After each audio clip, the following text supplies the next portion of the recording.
2장 하나님의 질서 아래서만 안전하다.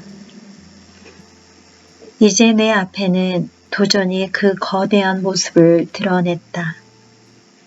하나님의 은혜가 없다면 날마다 불법이 성행하는 세상 한복판에서 권위를 가르칠 수 없을 것이다.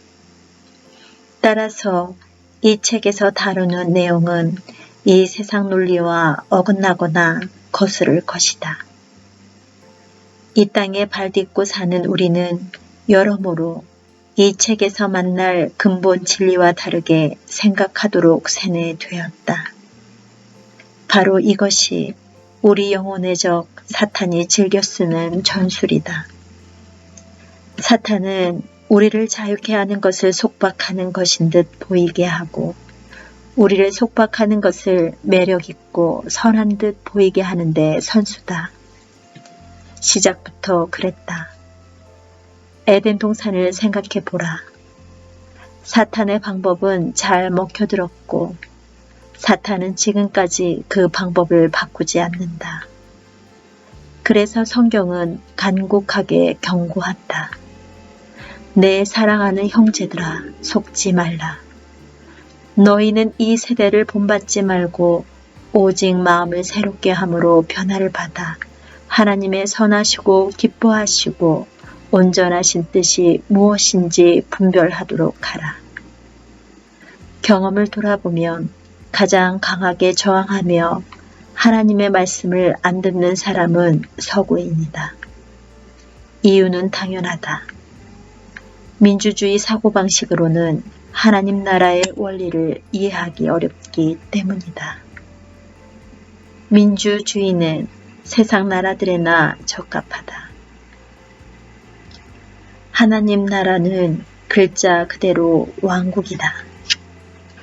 왕이 다스리며 서열과 질서와 권위가 있다. 하나님 나라의 법은 중론이나 선거나 여론조사로 바꿀 수 없다. 그 법은 우리가 최선이라고 생각하는 길에 휩쓸리지 않는다.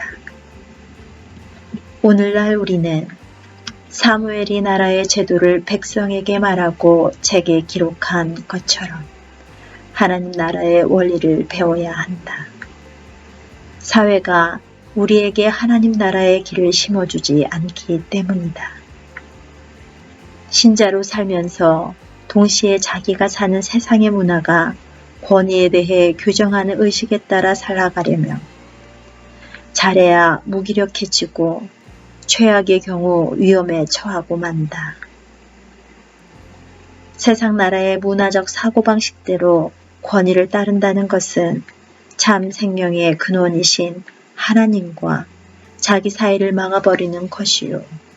그렇게 살면 결국은 우리를 향한 하나님의 보호하심과 공급하심이 막히거나 아예 끊어질 수 있다. 그것은 마치 하나님은 풋볼 대회를 감독하시는데 우리는 야구를 하는 형국과 같다. 플러그를 꽂지 않고 전기 제품을 사용하려는 셈이다. 우리 사회에서는 권위에 동의하지 못하는 경우에는 민원이나 이의를 제기해 권위에 도전할 수 있다. 어디까지나 정부는 국민에 의한, 국민을 위한 것이기 때문이다. 이런 민주주의 사고방식이 기독교에도 스며들어와 많은 사람들을 일명 자치라는 속임수의 길에 들어서게 했다. 이 길을 계속하다 보면 권위에 도전하는 것을 넘어 노골적으로 저항한다. 더 심하게는 권위를 아예 경멸하기까지 한다. 그 결과 권위가 존재하는 것을 완전히 무시하기에 이른다. 하나님을 두려워하는 마음이 전혀 없음을 자기도 모르게 그렇게 나타낸다. 그러나 이렇게 접근해서는 자유를 얻을 수 없다. 성경은 이렇게 말한다. 만일 그들이 순종하여 섬기면 형통한 날을 보내며 즐거운 해를 지낼 것이요 만일 그들이 순종하지 아니하면 칼에 망하며 지식 없이 죽을 것이라. 여기서 우리가 믿고 따라야 할 대상은 바로 하나님이다. 약속을 잘 보라. 그분의 권위에 복종하면 그 결과 공급하시고 보호하신다. 그분의 통치를 무시할 때 뒤따르는 위험도 눈여겨봐야 한다. 우리는 권위에 반항하여 자유를 얻으려 하지만 실상 권위에 반항하면 자유를 잃는다. 내 안에는 그것을 복종에는 자유가 있고 반항에는 속박이 있다고 표현했다. 욥기 말씀을 잘 압축한 말이다. 나는 하나님께는 복종하지만 사람에게는 먼저 내가 수긍할 수 있어야 복종하겠다고 말하는 사람들도 있을 것이다. 바로 이 부분이 우리의 성장 과정과 잘못된 교회관 때문에 우리 앞이 막힐 수 있는 곳이다. 하나님께만 있는 권위에 하는 복종과 하나님이 위임하신 권위에 하는 복종은 나눌 수 없다. 모든 권위의 근원은 하나님이시다. 성경은 이렇게 권고한다. 각 사람은 위에 있는 권세들에게 복종하라. 권세는 하나님으로부터 나지 않음이 없나니 모든 권세는 다 하나님께서 정하신 바라. 그러므로 권세를 거스르는 자는 하나님의 명을 거스름이니 거스르는 자들은 심판을 자취하리라. 이 말씀에는 생각할 것이 많다. 나중에 좀 더 깊이 살펴보겠지만 여기서 몇 가지만 먼저 짚고 넘어가자. 첫째, 다스리는 사람들은 모두 하나님이 세우셨다. 하나님 모르게 권위 있는 자리에 합법적으로 오를 사람은 없으며 이는 분명한 진리다.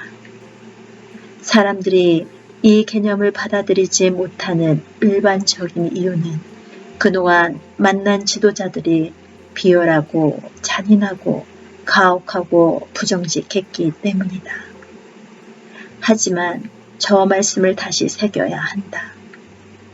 성경은 모든 권세가 하나님께 속했다고 말할 뿐 모든 권세가 경건하다고 말하지는 않는다. 이 둘은 큰 차이가 있다. 나중에 이 점을 자세히 살펴보자. 둘째, 하나님이 권위를 위임하신 사람에게 반항하는 것은 곧 주님의 명령이나 하나님께 반항하는 것이며 그것은 심판을 자초하는 것이다. 우리는 이 성경 말씀의 저자가 권력의 굶주린 지도자가 아니라 하나님 아버지라는 사실을 잊지 말아야 한다. 모든 성경은 하나님의 감동으로 된 것이기 때문이다. 사람이 성경을 곡해했다고 해서 하나님이 성경을 쓰셨다는 사실이 바뀌지는 않는다. 본인들은 선뜻 인정하지 않을지 모르지만 하나님께만 순종할 뿐 인간 권위에는 순종하지 않아도 된다고 생각하는 사람이 무척 많다. 그런 사람들은 자기가 주님이라 부르는 분과 정면으로 맞서는 셈이다. 예수님이 이후에 바울이 된 사울에게 하신 말씀을 생각해보자. 가시체를 뒷받침하기가 내게 고생이니라. 성경시대 농부들은 가시체를 사용했다. 길이가 2.5m 정도 되는 곧은 참나무나 튼튼한 나뭇가지 껍질을 벗기고 앞쪽 끝에 뾰족한 대못을 박아 가시체를 만들었다. 그리고 소가 쟁기질을 하다 뒷받질을 하며 가시체의 끝 대못에 찔리게끔 했다. 소는 아픔과 상처를 주는 이 날카로운 도구에 감히 저항할 생각을 못했다.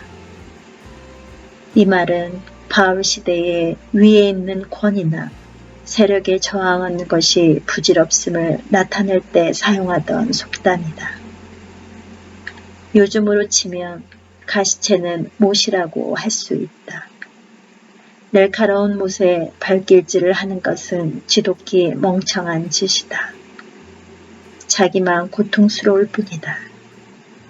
바울이 그랬듯이 직접적이든 간접적이든 하나님이 위임하신 권세를 거부하는 것은 날카로운 못에 발길질을 하는 것과 다름없다. 나처럼 고통스러운 경험을 통해 뼈저린 교훈만 얻을 뿐이다. 하나님이 위임하신 권위에 눈뜨다. 위임된 권위에 저항하는 것이 곧 하나님의 권위에 저항하는 것이라는 사실에 아프게 눈을 뜬 일이 있다. 그 일은 날카로운 못에 대고 뒷발질하는 일이 얼마나 어리석은지 생생하게 깨달은 뼈아픈 기념물로 내 기억 속에 새겨졌다. 1980년대 중반에 어느 대형 교회에서 청소년부 담당 목사직을 맡아 달라고 제의해 왔다. 간절히 기도하고 분명한 확인을 거쳐 그 직책을 하나님의 뜻으로 알고 받아들였다. 그때껏 청소년 사역 경험이 전혀 없었던 터라 빠르게 성장하는 영향력 있는 교회의 사역팀에 속하고 보니 눈앞이 캄캄했다. 그래서 청소년 사역에 관한 책과 지침서를 닥치는 대로 읽었다.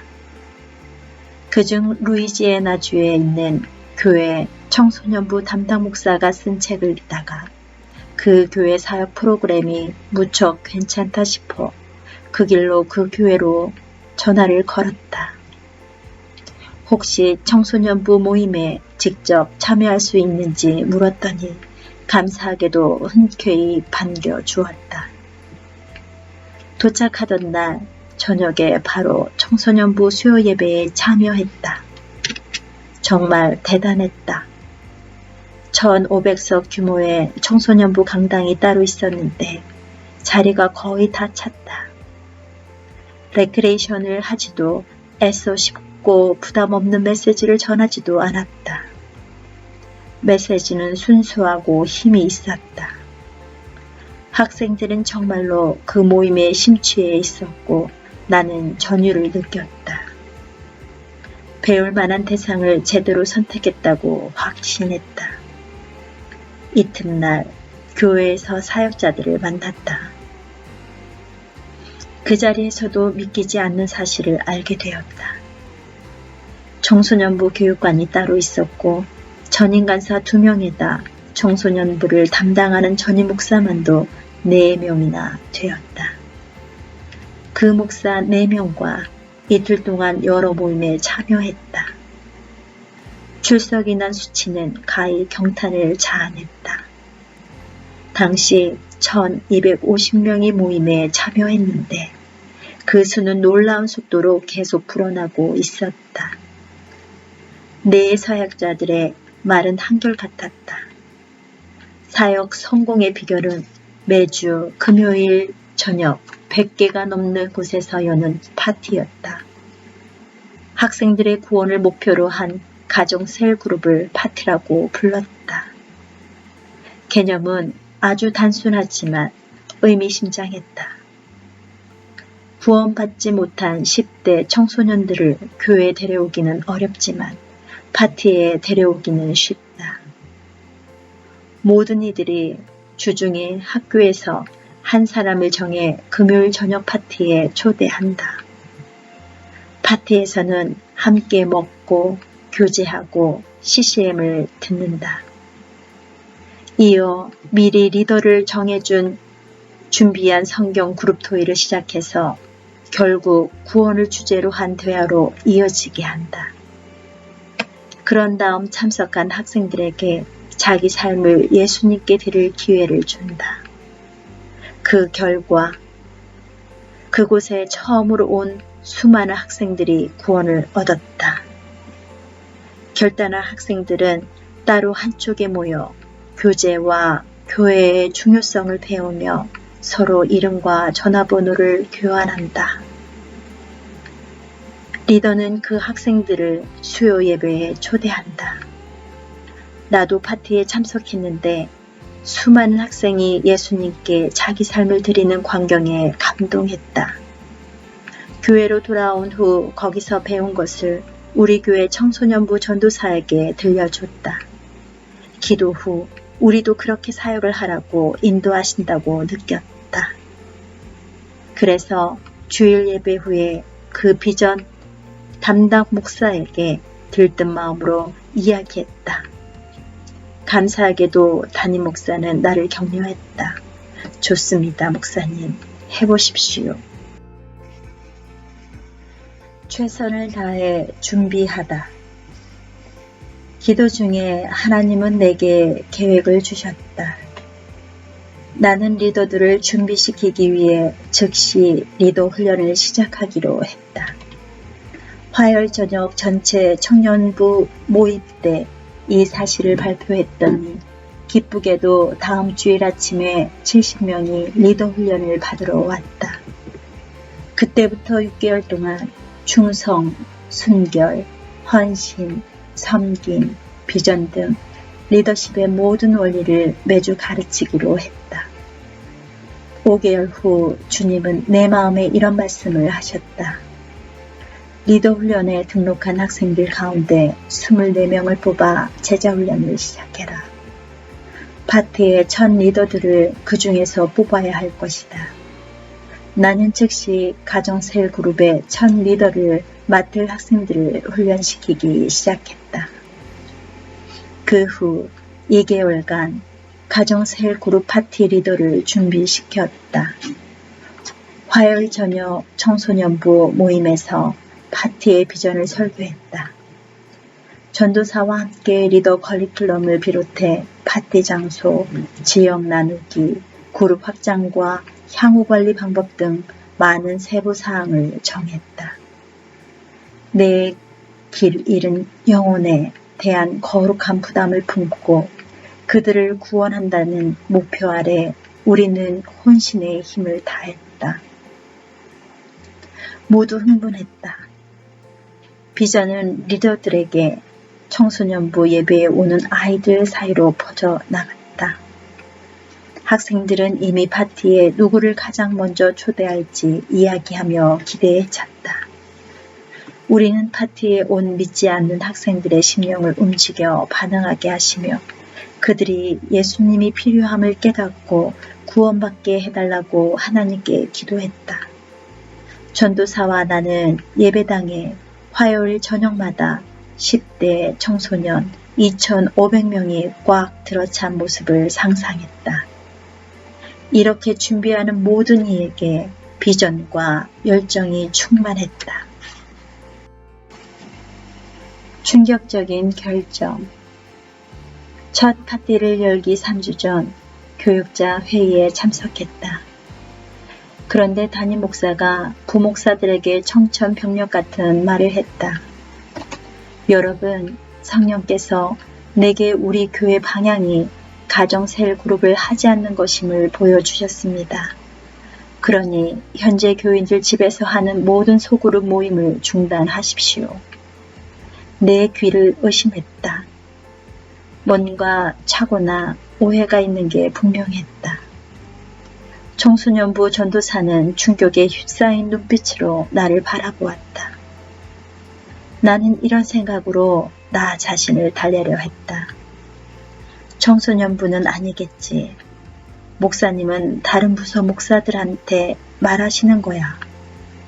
독신자 사역, 노인 사역, 부부 사역, 그 외 부서들에도 가정 소그룹이 있었지만 성과가 없었고 중첩 사역도 아니었다. 게다가 몇 달 전 담임 목사에게 이미 내 구상을 말했고 해보십시오 하는 말을 들었다. 그래서 청소년부 소그룹만은 예외적으로 중단하지 않아도 된다고 결론 지었다. 그래도 확실히 해야겠다 싶어 손을 들었다. 잠시만요, 목사님. 청소년부는 제외하고 말씀하시는 건 맞지요? 비비어 목사님, 성령께서 우리 교회 방향이 셀그룹을 하지 않는 것이라고 제게 말씀하셨습니다. 목사님, 몇 달 전에 제가 루이지애나에 있는 청소년부에 다녀온 일을 잊으신 건 아니지요? 거기에 학생이 무려 1250명이나 됩니다. 그건 다 4명의 목사가 가정셀 그룹을 하기 때문이고요.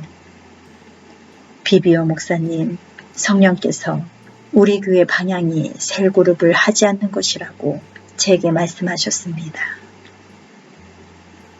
나는 그가 아직 제대로 이해하지 못했다는 생각이 들어 더 강하게 말했다. 목사님, 구원받지 못한 아이들을 교회로 데려오기는 어렵지만 파티라면 어느 청소년이든 데려올 수 있습니다. 몇 달 전 말씀드린 대로 사실상 그 파티는 길 잃은 영혼들을 구원하는 데 중점을 둔 가정셀 그룹입니다. 비비어 목사님, 성령께서 우리 교회 방향이 가정셀 그룹을 하지 않는 것이라고 제게 말씀하셨습니다. 나는 흥분을 가라앉히지 못하고 반박했다.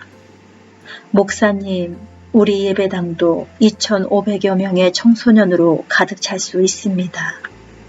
플로리다 올랜도에 있는 모든 청소년들이 구원받는 것을 볼 수 있어요. 그래도 담임 목사는 같은 말만 되풀이했다. 나는 15분 정도를 항변했다. 방 안에서 긴장이 고조되는 것을 모든 이가 느낄 수 있었다. 담임 목사가 성령님께 받았다는 말씀 외에는 다른 말을 하지 않은 것이 그나마 나에게는 다행이었다. 결국 나는 입을 다물었지만 내 속은 점점 더 끌어올랐다. 회의 내내 아무 말도 귀에 들어오지 않았다. 머릿속에는 온통 이 생각뿐이었다.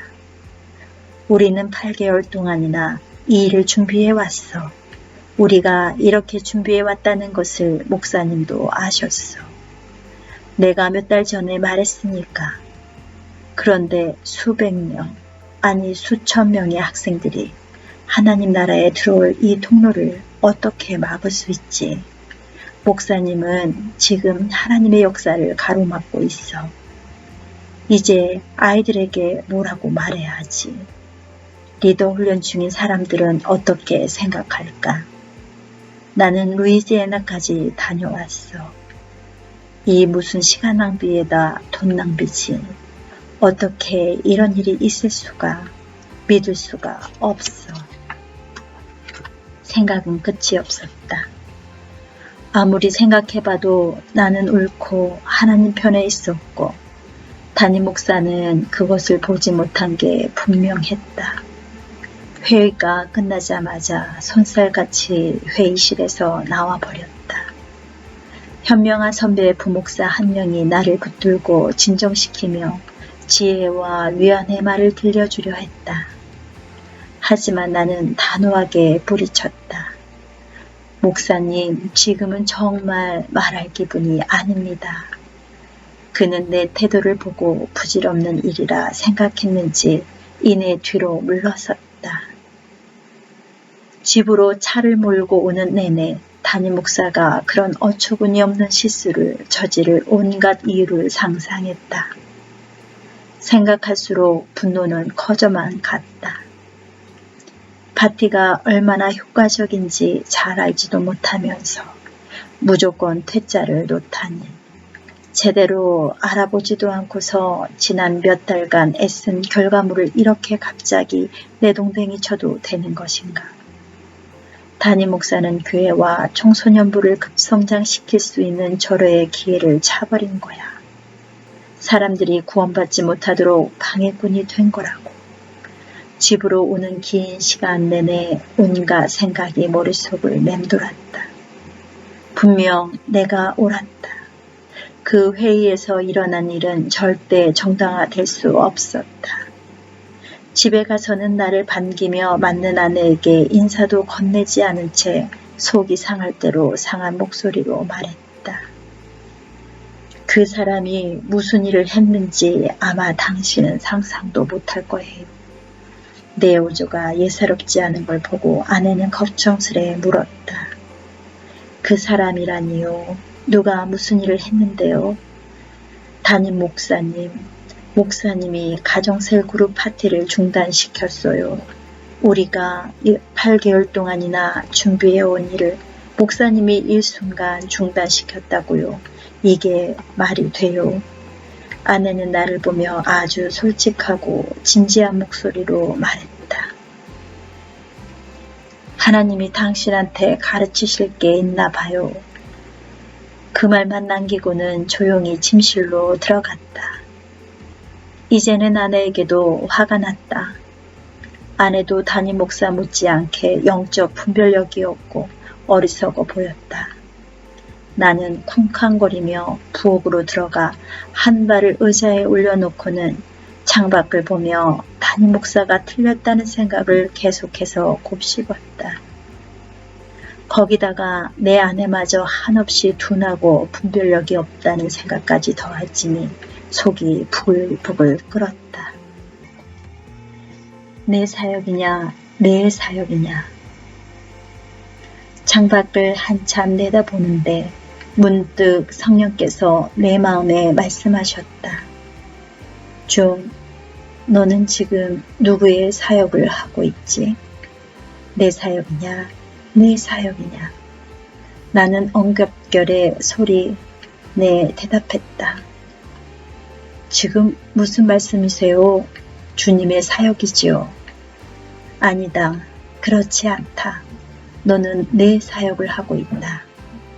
주님, 구원받지 못한 아이들 대부분을 교회에는 못 데려와도 파티에는 데려올 수 있습니다. 나는 전체 추론 과정과 계획을 그분께 늘어놓았다. 주님이 아무것도 모르시는 듯이 말이다. 주님은 내가 모든 걸 터뜨릴 때까지 기다리시다가 말씀하셨다. 존, 나는 너를 이 교회에 데려와 그 목사를 섬기게 했다. 내가 그 목사에게 맡긴 사역에 도구로 사용하기 위해서 말이다. 나는 그 사람의 손발이 되라고 너를 불렀다. 내가 이 교회 사역 책임자로 세운 사람은 단 한 명이다. 그분은 모세를 생각하게 하셨다. 모세는 하나님의 온 집에서 종으로서 신실하였고 모세는 하나님이 회중 위에 세우신 지도자였다. 그 다음으로는 야고보를 생각하게 하셨다. 야고보는 예루살렘 교회 지도자였다. 주님은 믿는 이들 사이에 할례 문제가 제기되었던 사건을 상기시키셨다. 바울과 바나바와 베드로와 요한과 예루살렘 교회 사도들과 장로들이 모여 그 문제를 의논했다. 역시 지도자이던 바리새인 신자 몇 명이 먼저 말했다. 이어 베드로가 말했다.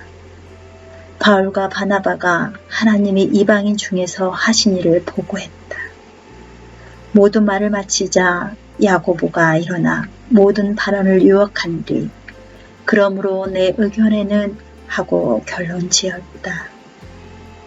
야고보는 최고 지도자로서 결정을 내렸고 베드로와 바울과 요한을 포함해 나머지 사람들은 모두 그 결정에 순복했다.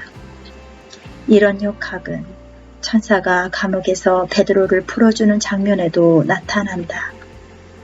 베드로는 마리아의 집에 모인 신자들에게 야고보와 형제들에게 이 말을 전하라고 말했다.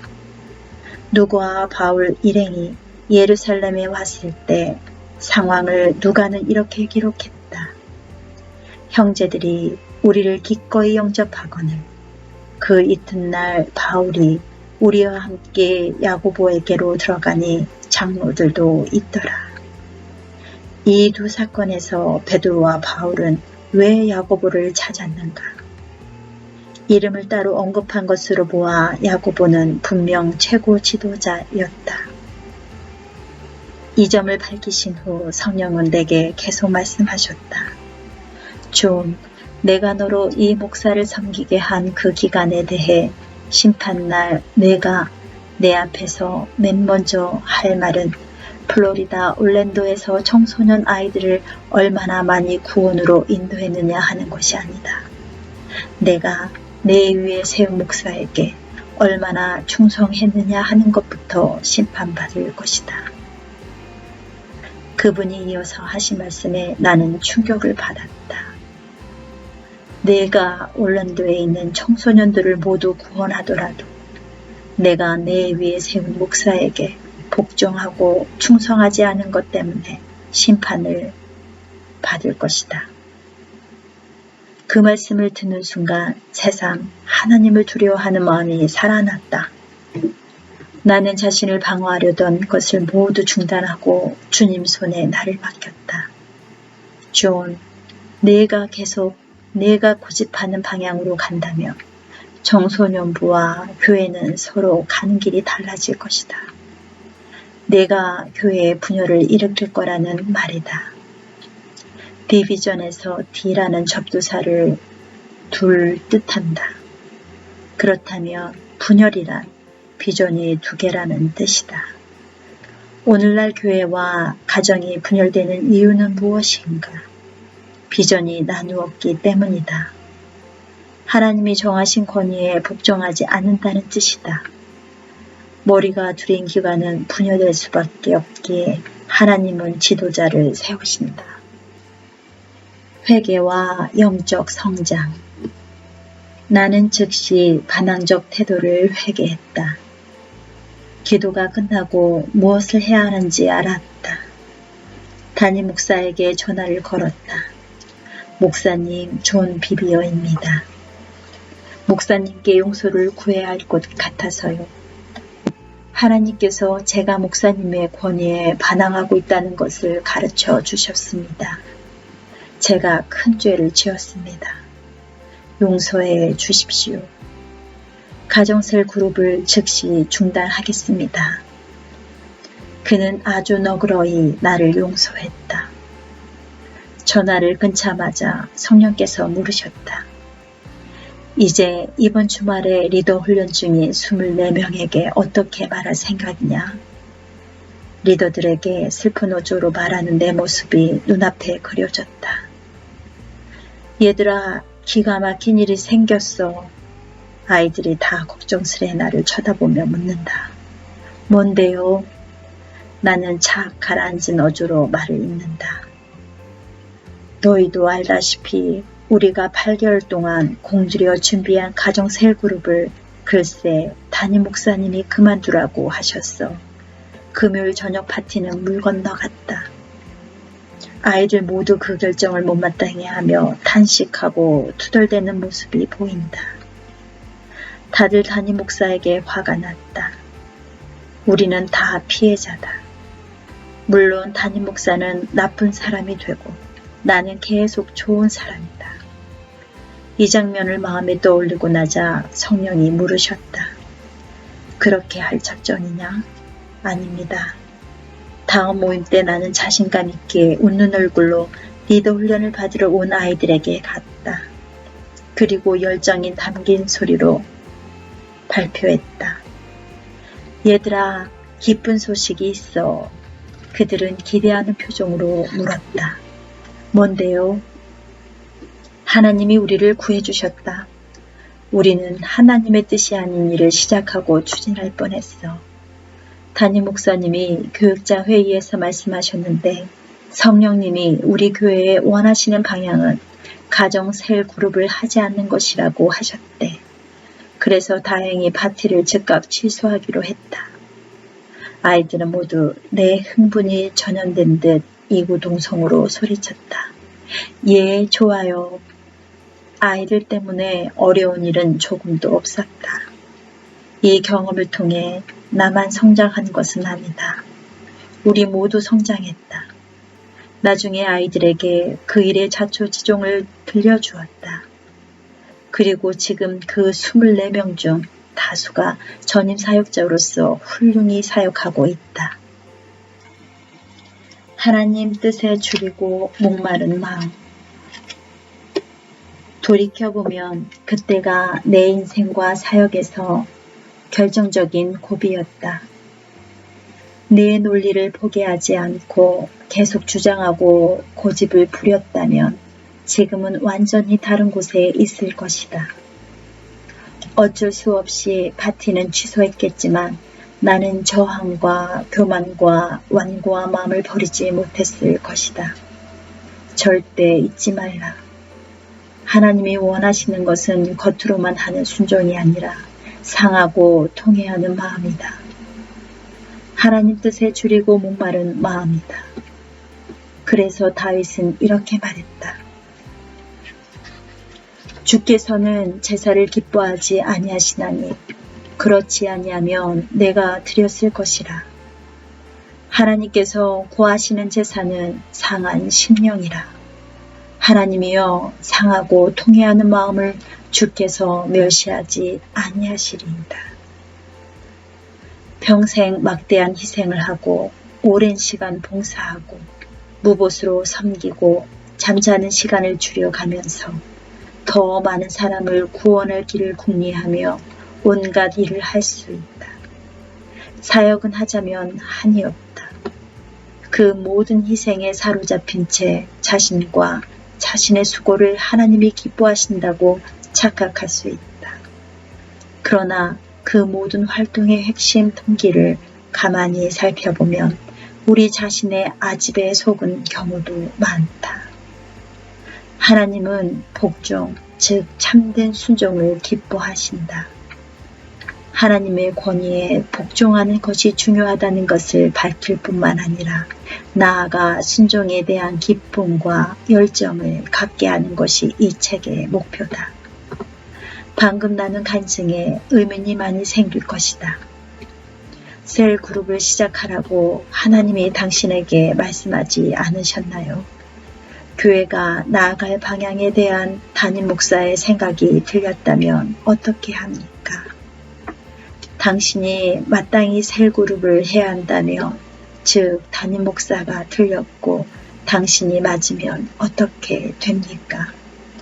그가 말씀을 잘못 받았다면 어떻게 됩니까? 앞으로 이 책에서는 이런 의문과 그 밖에 많은 질문을 다룰 것이다. 그러나 하나님이 위임하신 권위를 더 이야기하기 전에 하나님의 직접적인 권위에 복종하는 일이 얼마나 중요한지부터 다져야 한다. 워치만 네가 한 말을 보자. 사람이 하나님이 위임하신 권위에 복종할 수 있으려면 먼저 하나님의 권위부터 만나야 한다. 우리와 하나님의 관계는 그 권위를 만났는지 여부로 규정된다.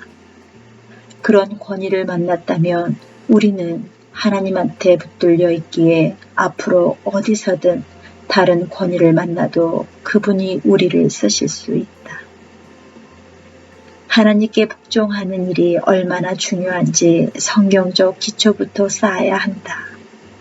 그런 뒤에야 하나님이 위임하신 권위에 복종하기가 왜 중요하며 얼마나 중요한지를 다룰 수 있다. 하나님께 복종하는 것은 그 위에 쌓아 올린 모든 것의 주춧돌이 될 것이다.